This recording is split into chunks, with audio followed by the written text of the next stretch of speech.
Saul Canelo Alvarez defeats Edgar Berlanga in a 12-round unanimous decision victory.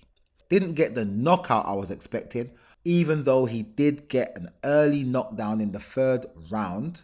And once Canelo knocked down Berlanga in the third round, I'm thinking, okay, here comes the finish in the next 2-3 rounds.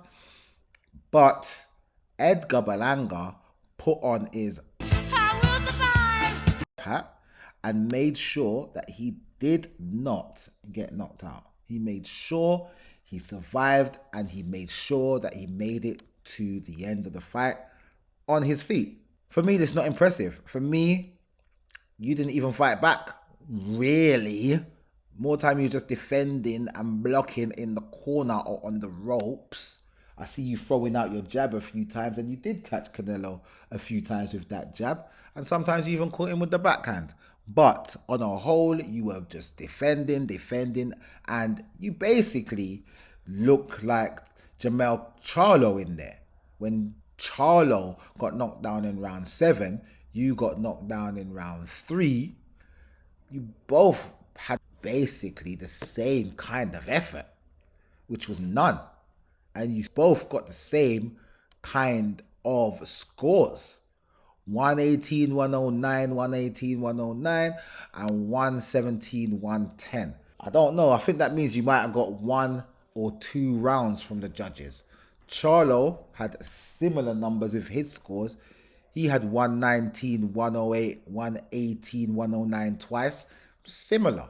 Basically the same. You guys don't want to actually have it with Canelo, and he's smaller than you, man.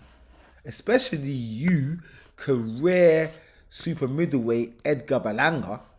You supposed to be at least being able to trouble him a little bit. Sweet Hands couldn't do that. Callum Smith couldn't do it, so well, there was going to be slim chance of you doing it. And as I expected, you lost. But as I didn't expect, you didn't got knocked out. And you're going on like this is some moral victory, like you won something by not getting knocked out by Canelo. Bro, that's weak. That's just a weak-minded state of being. But this might improve your pay rate going forward. You might get better fights attached to you going forward against better competition than you've been having before Canelo. And you're going to get beaten again. Don't worry. If you fight Pacheco, if Eddie Hearn sets Pacheco on you, I'm expecting Pacheco to knock you out, or at least definitely win.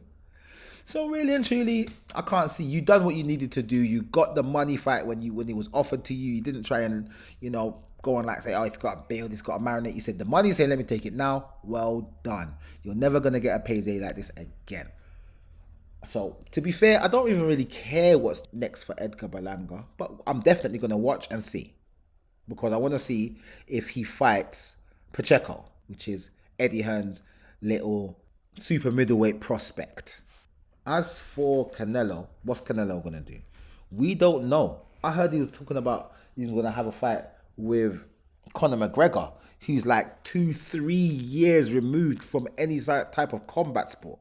So it's obviously just going to be some glorified exhibition, which I clearly remember, if I'm not mistaken, correct me in the comments if I am, Saul and his team cussing off Floyd for fighting Conor when he fought Conor. Don't quote me, but I believe that's the case. But now I'm hearing that he's going to have this fight with Conor. Bear in mind, Floyd was fully retired when he fought Conor, and he had a lot of detractors saying he's bringing boxing into disrepute. These times Canelo's fully active and no one's batting an eyelid at this proposal. Makes no sense. That to me means that you don't want to fight anymore if you're having exhibition fights now. You don't want to fight no more, which is okay because you've had a whole heap of fights, bro. 60 odd fights and counting. Like, you can stop now. And you're basically, if he stops now, what's that, 4-division champion? Come on, he's definitely in the Hall of Fame of boxing, that's for sure. So really and truly, he's just trying to add to it. He's always been making history. Ever since he won an undisputed title, he's just been making history as the first Mexican to do this, a first Mexican to do that, a first Mexican hair. He's just, for me, Canelo is a great boxer. You're free to do whatever you like. Everybody wants to see you fight David Benavidez. I don't really care. Personally, I don't see that as a good fight. I see it as a dead fight. You're going to beat him. I think you're more likely to knock out Benavidez than any other of these guys because he's not going to try and survive. He's actually going to come and try and attack you, in my opinion. If he lives by what he's been talking, then he's coming to attack and he's going to try and beat you. But I don't really care if that happens or not because what Benavidez has done, he's gone up to 150, 175 light heavyweight. And to be fair, he's like he's having 1 or 2 fights up there. He's going to continue staying up there. He won some interim trinket and it looks like he's hanging on to it and he's going to defend it until one of the other titles become vacant or free because I can't see him fighting the winner of Beterbiev versus Bivol, even though he's got an interim title, mainly because he's over there with the PBC and PBC don't like sharing their fighters with any other promotional company. And both of those guys are either with Top Rank or Matchroom. So that's going to be a hard fight to make anyway. And this is the type of thing that makes me say boxing's getting on my nerves. But it's all good. Canelo, do what you got to do. Congratulations on your victory. I'm upset you didn't knock him out like I predicted. And it's lucky I didn't bet on this fight. That's how it goes. It's how it went. And it's just a good thing both guys came out and could return to their families in one piece. There are 2, maybe 3 other fights on that card I would like to talk about, and I will do so in the next video.